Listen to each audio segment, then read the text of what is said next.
The parable of the mustard seed is, we can see that in Matthew chapter 13, verses 31 to 32. Matthew chapter 13, verses 31 to 32. The Bible says, He puts another parable before them, saying, The kingdom of heaven is like a grain of mustard seed that a man took and sowed in his field. It is the smallest of all seeds, but when it has grown, it is larger than all the garden plants and becomes a tree, so that the birds of the air come and make nests in its branches. Hallelujah.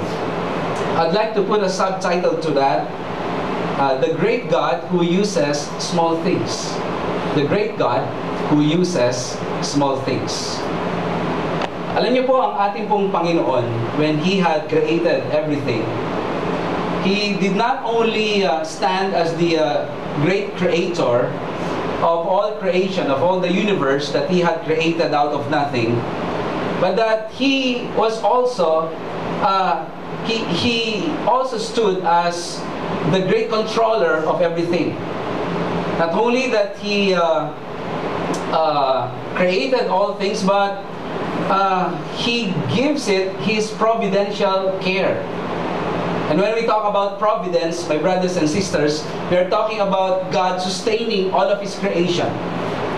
And not only that He is a God who sustains all of His creations, all of His creation, but that He guides, He guards, and that He controls everything. He is in total and full control of everything that happens, of every creature, great and small, my brothers and sisters.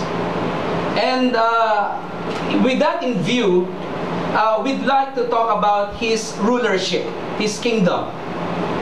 Kasi yun ang ibig sabihin ng salitang kingdom dito, the rule of God, the reign of God. And when we talk about the rule and the reign of God, we talk about God as the King. Hallelujah. The King. Hallelujah. The Lord of all creation. And here, makita natin in the Word of God that as early as the book of Genesis, when He had created man, male and female, my brothers and sisters, He gave them the terms of His rule, the terms of His kingdom, that they can eat from any fruit of the tree in the garden except for one tree. That was His term, and He was presenting Himself to them, to Adam and Eve, not only as their Creator, but also as their Lord. Hallelujah.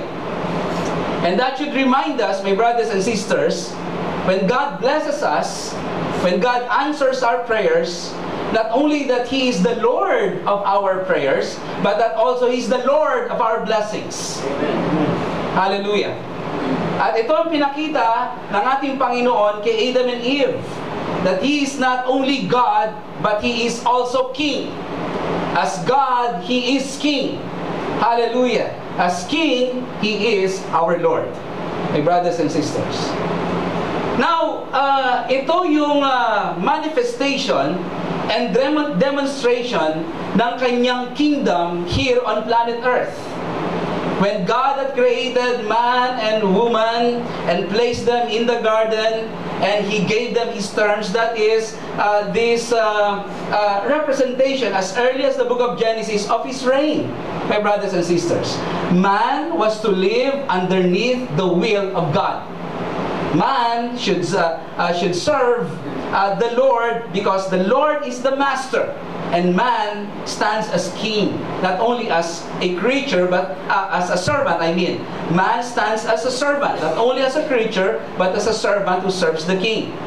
But then again, there is this evil one, whose name is Satan, and he introduced sin into the world. Kanyang pinapasok ang kasalanan sa sanlibutan ito. By the way, He is the author of sin. God is never the author of sin. Evil did not originate from God. The Bible says that evil originated from the heart of Satan. Isaiah chapter 14, Ezekiel chapter 28. But the point of the matter is this. When Satan was successful in leading man into sin, he introduced not only sin into the world, but also he introduced his kingdom into the world. Ang kingdom na ito, na pinapasok ng kaaway, na kanyang inilagay ng kaaway sa sanlibutan ito, ay ang tawag dito ay kingdom of darkness. Kingdom of darkness. And you can see that there are two kingdoms in this world. The kingdom of God, which is the kingdom of light, and the kingdom of Satan, which is the kingdom of darkness. If you like to look at that, you can we can read Colossians chapter 1. Colossians chapter 1, verse 13. The Bible says, He has delivered us, pertaining to God, He has delivered us from the domain or the kingdom or the sphere of rule. He has delivered us from the domain of darkness and transferred us to the kingdom of His beloved Son. Hallelujah. So there are two kingdoms in this world. The kingdom of God and the kingdom of Satan or the kingdom of darkness. And there are two gods. The God of this world and none other than the God what created everything. The true God. The ruler of all things. Hallelujah. The creator, controller, sustainer of all things. Hallelujah. And here we see that God propagates His kingdom.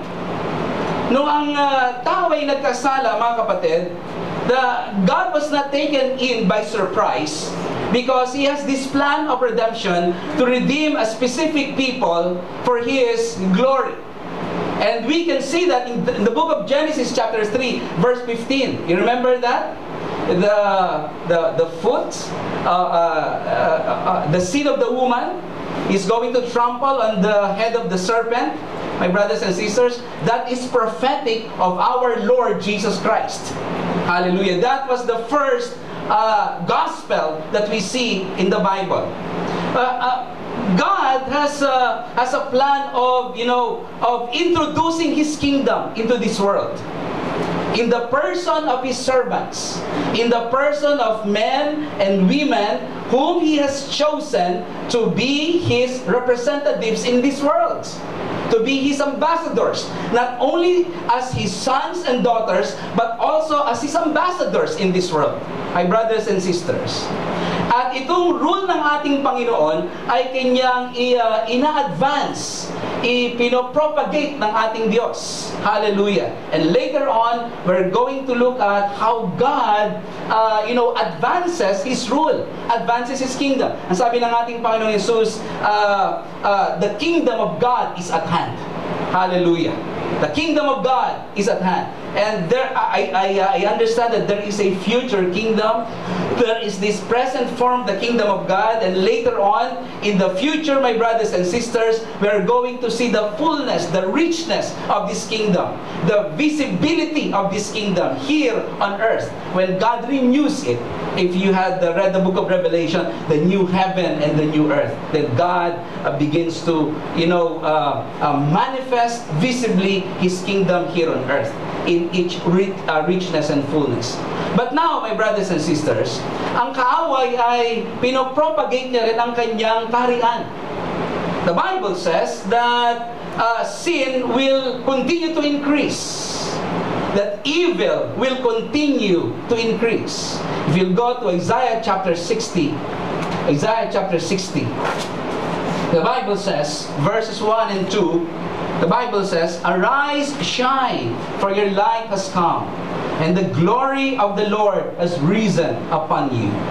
For behold, darkness shall cover the earth, and thick darkness the peoples.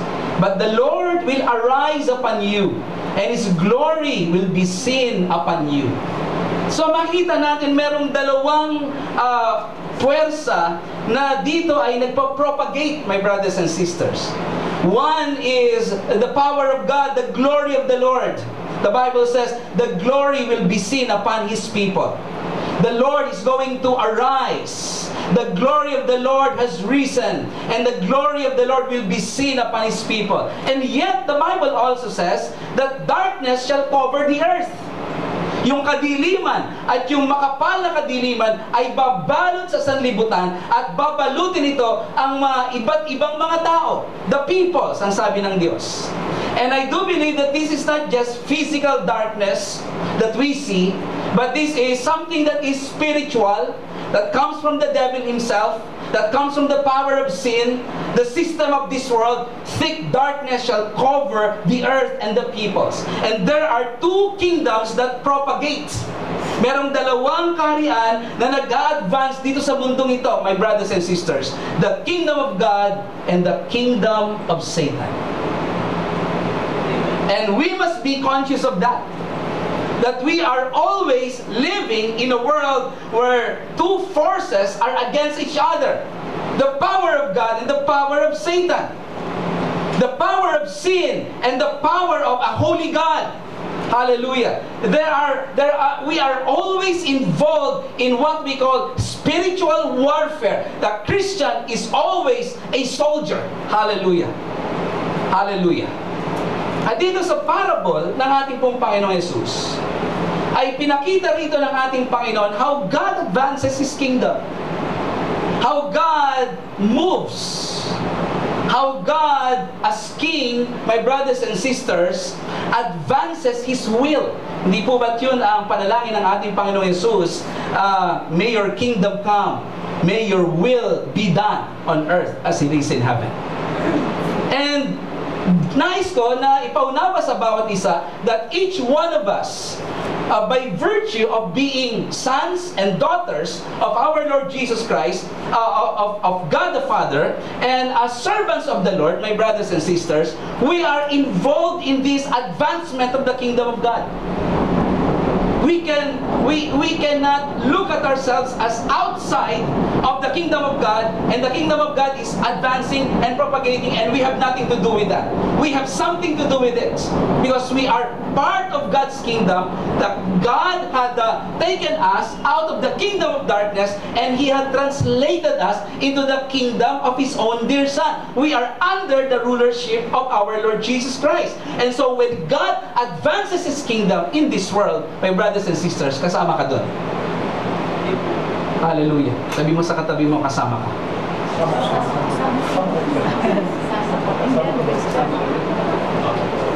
Hallelujah. Kasama po tayo. God is like a mighty warrior advancing. Hallelujah. Not only fighting our personal battles, not only helping us doon sa ating mga personal situations, personal circumstances, but that He is advancing His church. He is advancing His kingdom. Hallelujah. And dito sa Matthew chapter 13, I would like you to see how God does it. Because marahil sa isip natin, ay meron tayong sariling mga kaisipan, mga preconceived thoughts kung paano ang Diyos ay kumikilos. At pagka nakita natin ang kaparaanan ng Diyos, marahil sasabihin natin ay iba pala ang ginagawa ng Diyos. Iba pala yung kanyang kaparaanan kaysa sa naiisip kong kaparaanan kung paano ako gagamitin ng Panginoon. Amen ba yun? And that is one of our prayers, of our request unto the Lord. Hindi po ba karaniwan natin naririnig to sa ating pong panalangin? Lord, use me. Lord, use me, Lord God, for your glory. Panginoon, gamitin mo ako ng makapangyarihan. Use me mightily. Isn't that? That is one of our prayers? And that's good. That God might use us mightily for His glory. Then again, in Matthew chapter 13, let's look at how God propagates His kingdom. Sabi po ng salita ng Diyos, the kingdom of heaven is like a grain of mustard seed. Sabi po ng salita ng Diyos, it is the smallest of all seeds. Dito po ay hindi po isang pagkakataon lamang. It was never a chance that the Lord had used the smallest of all seeds, of all garden seeds, in order to illustrate how God moves, my brothers and sisters. And this is, itong kaparaanan ng ating Panginoon, this is very different from the way of the enemy. This is very different from how the enemy orients a person according to the ways of this world. This is very different, my brothers and sisters. Kailangan maglagay tayo ng dividing wall between the ways of God and the ways of the enemy. Just as there is a dividing wall between the kingdom of God and the kingdom of Satan, so we should also distinguish what is the way of God and the way of the enemy. And let us stick to the way of God. Hallelujah. I would like to present to you today that our God, as great as He is, He uses small things in order to display His greatness. Our great God, as great as He is, He uses small things in order to declare His greatness. Tandaan po natin, the mustard seed is the smallest of all seeds. And then, what is incredible about this is that He uses what is insignificant, my brothers and sisters. He uses what is small in the sight of the world. He uses what is, can we say, not relevant in the eyes of the world in order to bring about significant, wonderful, awesome things. Hallelujah. My brothers and sisters. That is the very point I'd like to make today. Hallelujah. That God, in His power, my brothers and sisters, is a humble God. God, in His power, displays His humility, and His ways is not our ways. His way of advancing His kingdom is different from what the enemy uses. Alam niyo po, kapatid, even when He had rescued His people from the land of bondage from Egypt, ang sabi ni Moses, Lord, ano ang ipapakita ko sa kanila? Ano papakita ko sa kanila, Panginoon, para maniwala sila? Ang sabi ng ating Panginoon sa kanya, ano ba yung nasa kamay mo? Ang sabi ni Moses, isang tungkod, a staff. But when he threw the staff on the ground, the staff became a what? It became a serpent. My brothers and sisters. But when he lifted up the staff, and he pointed the staff, hallelujah, doon sa Red Sea, my brothers and sisters, the sea divided. Hallelujah. And he lifted up the staff once again during their battle against the Amalekites. The Amalekites, when he lifted up the staff with Aaron and Hur, my brothers and sisters, holding his hands, they were defeated. It was not the staff. Hindi yung tungkod. There was no power in the staff. It was God behind the life of Moses. It was God Himself, the powerful God behind the staff, my brothers and sisters. Pero ginamit ng ating Panginoon yung isang napakasimpleng bagay to illustrate that He does not depend on any power in this world, on any source of strength in this world. He does not depend on the might of man, on anything that this world considers as great. Hallelujah. He does not depend on that. Hallelujah. God is an all-sufficient God. Makikita natin, mga kapatid, na ang ating pong Panginoon, mga kapatid, He uses things in this world, and He connects those things in this world, small things in this world, dun sa life ng kanyang mga servants, and uses that as an illustration that the servant, my brothers and sisters, must depend continually on God. Take for example, David. David faced Goliath, right? A mighty man, a man of war, a veteran of war. Pero itong si David, mga kapatid, ay paslit pa. Ang tawag nga sa kanya, rosy cheeks. Ibig sabihin, bata pa. My brothers and sisters, and Goliath was standing like more than 9 foot. He was a 9-footer man. Right? David was like up to 6 feet only. But then again, he said that God is going to hand you over to my hands because He comes in the name of the Lord. Hallelujah. Ang sabi ni David kay Goliath, you come against me with a spear, with a javelin, with a sword, but I come against you in the name of the Lord of hosts. Hallelujah. Anong bagay ang meron si David? Meron siyang sling, meron siyang stones, meron siyang staff. Ang sabi ni Goliath sa kanya, am I a dog that you come against me with a staff? Ininsulto pa si David. But then again, it wasn't the stones or the stone that he got from the river. It wasn't the staff. It wasn't the sling, my brothers and sisters. It was God Himself. Hallelujah. It was God Himself behind the life of David. Kaya makikita natin, mga kapatid, that God uses things that are lowly in appearance. Things that are, that this world does not recognize as great. He uses things that are weak in appearance, that this world does not acknowledge as something that is great. He uses things that are foolish in appearance, that this world doesn't acknowledge as something that is great. God uses things that are lowly in appearance. God uses things that are foolish in appearance. God uses things that are weak in appearance, my brothers and sisters. Kapag titignan ng sistema ng sanlibutan, kapag titignan ng mga tao na nasa sanlibutan, yung mga bagay na ginagamit ng Diyos para sa kanila, these are nothing.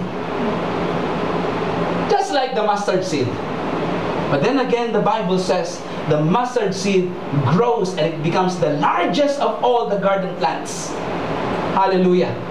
God uses the weak things, the foolish things, my brothers and sisters. God uses insignificant things in the eyes of the world in order to display His greatness.